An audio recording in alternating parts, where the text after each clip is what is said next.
Hello guys, back to my channel. আবার ফিরে এলাম বনশ্রী ওয়ার্ল্ডে।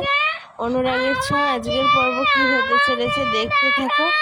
অনুরাগের ছোঁয়া টুডে এপিসোড।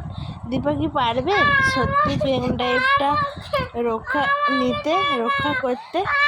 তো দেখতে হলে কি করতে হবে, অনুরাগের ছোঁয়া তোমাদের দেখতে হবে আর চোখ বেরোলে হবে না। অনুরাগের ছোঁয়া আজকের পর্বে কি হতে চলেছে তোমরা দেখতে থাকো আর আমার সাথেই থাকো। পাশে থাকা বেল বাটনে ক্লিক করে রাখো।